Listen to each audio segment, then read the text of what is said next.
Joe Rogan. CNN are saying that Joe Rogan is the reason that we have all this misinformation and even the reason that we don't trust mainstream media. But could another version of the truth be that while Joe Rogan is sort of doing a podcast, the mainstream media is slyly pushing us towards war?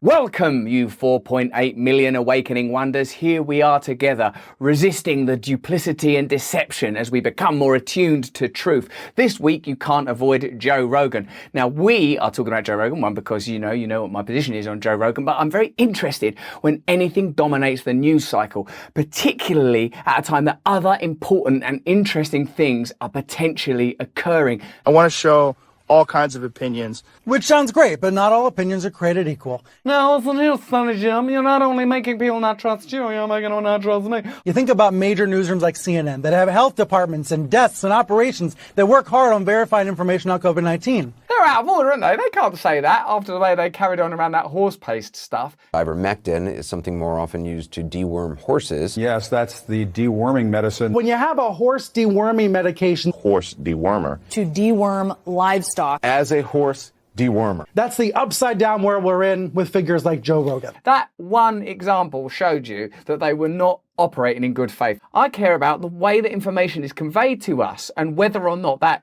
means there's an agenda at play. For example, I don't think Joe Rogan does have an agenda at play. I don't think Joe Rogan stops that podcast, which takes bloody hours, and goes, right, what's next?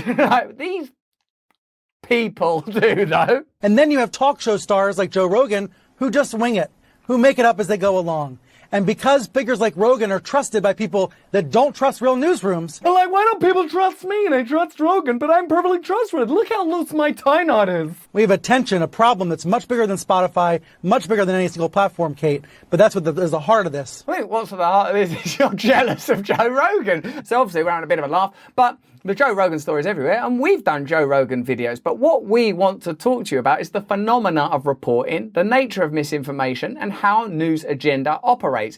For example, do you think it's possible that huge smoke screens and shitstorms are created To distract you from what's actually going on. I wrote that down. This is from Glenn Greenwald, who, if you remember, won a Pulitzer Prize for his writing on Edward Snowden, the fascist. The corporate media outlets consumed most voraciously by liberals are filled to the brim with war-loving neocons. Nice, right up to the brim. Yeah, we love it! Perhaps the most influential and beloved pundit in US liberal political life now is former Bush White House speechwriter David Frum, now at The Atlantic and CNN. We had Matt Taibbi on Under the Skin. He's coming up soon. I asked him, what's the most trusted news source? Do you know what he said? Don't trust any news source. Read a variety of things and make your own opinion.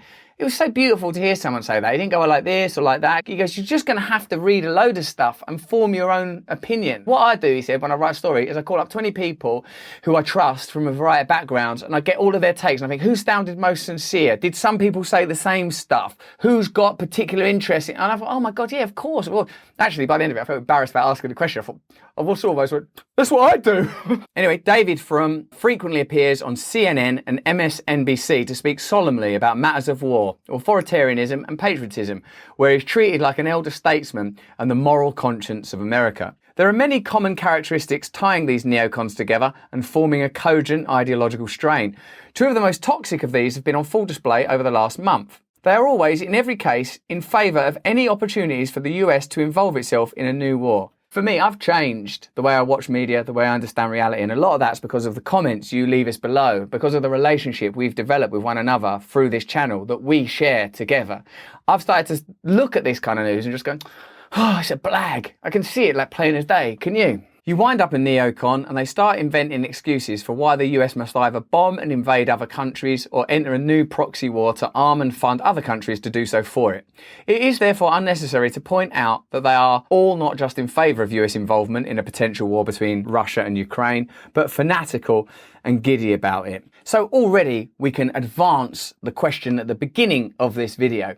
How much worse is what Joe Rogan's doing, having a variety of people on, chatting about a variety of subjects, people that have credentials in their area, you can't really query that, than what CNN are doing, bringing on warmongers to advocate for war. Let's go a little bit deeper. Paul Farhi. Many of the retired military leaders employed by the networks as paid contributors have secondary affiliations that are rarely, if ever, mentioned, leaving viewers in the dark about whose interests they're promoting.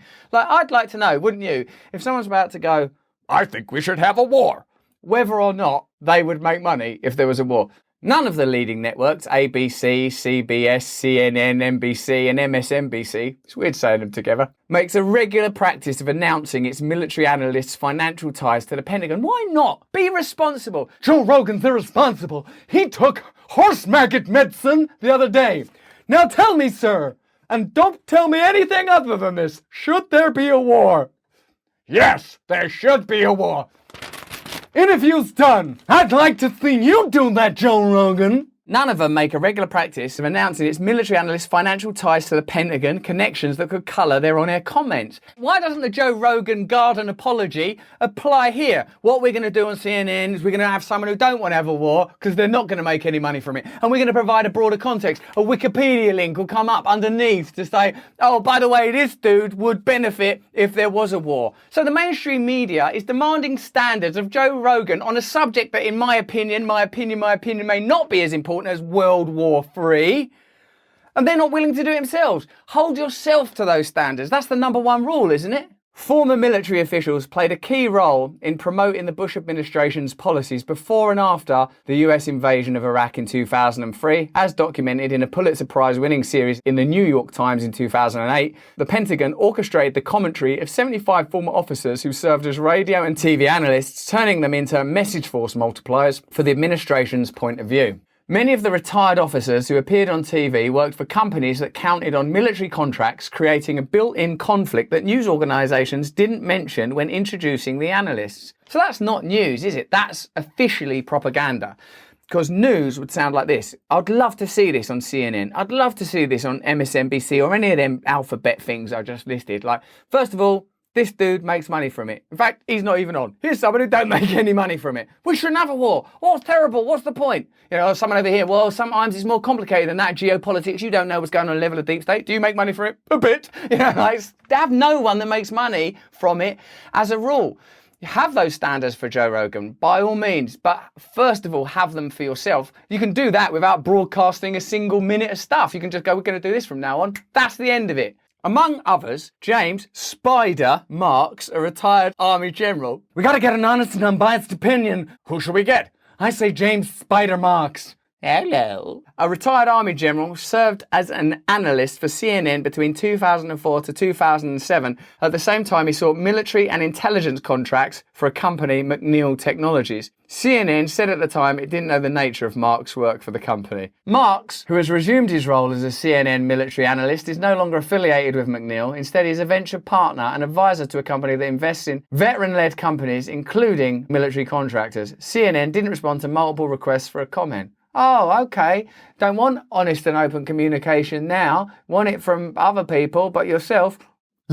Several other CNN analysts and frequent guests also have defence industry connections that haven't been mentioned on air. The larger issue is whether viewers or readers are adequately informed about where pundits are coming from on matters of life and death. Yeah, life and death, they're the main things, aren't they? You want to know, is this a life and death situation? Yes. Where's this pundit coming from? Someone that profits from death. Are you the news? Like it's in your title, in your name, rather than an experience with a little worry thing. Hey, Joe Rogan, 1 week talking about fighting in UFC, next one about psychedelics. This is the actual news, said Mandy Smithberger, director of the Centre of Defence Information at the Project on Government Oversight. When there is so much public concern about these wars, including among veterans, it becomes that much more important for people to know what the financial connections are, she said.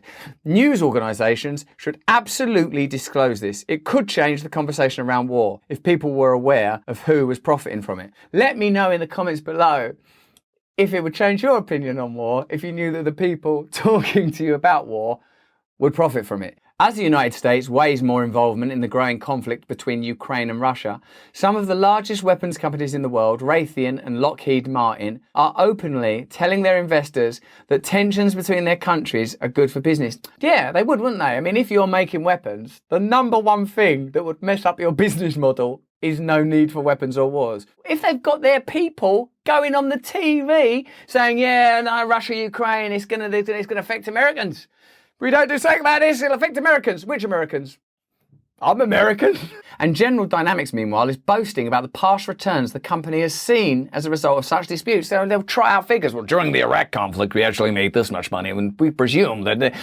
Oh my God, of course it makes sense, doesn't it? Of course the media, the government, defence contractors, of course they're all operating not in conspiracy, in collaboration, in cooperation. Of course they're going to grease the pathway to outcomes that are favourable to them. Of course ethics and morals are going to fall by the wayside when morality and spirituality and kindness and all that stuff is cast aside. Of course you're going to have Joe Rogan all over the news. Look at this guy, Joe Rogan, look over here. Okay, if there is a war, we would make a lot. Oh, Joe, we would make a lot of. Joe, look, it's done a fire. Oh. Among those openly discussing the boon to profits is Raytheon CEO Greg Hayes during a January 25th appearance on CNBC's Squawk on the Street. People are saying you can't trust Joe Rogan because of misinformation. Shut up, Joe Rogan. Now, what's going on the Squawk on the Street? Have a war. Good for business. Thank you. Intelligent news at last. He was asked, do we have anything that would make it so if you inserted 8,000 American soldiers into Ukraine, they can stop 103,000 Russian soldiers? In his reply, Hayes touted the role the company could play in arming US allies. Obviously, we have some defensive weapon systems that we could supply which could be helpful, like the Patriot missile system. It's like someone, it might as well be sort of like opening a suitcase, isn't it? Ding! We could help you with some of these guys. He went on to add, we've got the technologies to help in these engagements. This is war and death and people dying, American people, Ukrainian people, Russian people, innocent people, always mistakes, always errors. And what for? So someone can churn out some like missiles and then the media corroborates it, assists it, doesn't report it properly, blames dear old Joe Rogan. Come on, man. This is ridiculous. The statements come as the US government escalates arms shipments to Ukraine, among them Javelin missiles that are a joint venture between Raytheon and Lockheed Martin. That's reality. That's what's happening in reality. I would say this. Refuse to participate. Refuse to get up in that phony complexity bullshit drama. Stay awake. Stay awake. Don't let them distract you and hypnotise and spellbind you. Don't let them call you conspiracy theorists or idiots or mugs or fools or extremists. Just stay awake. Stay focused. Stay connected. Watch this video if you like this one. Watch this video if you like that one. Stay free.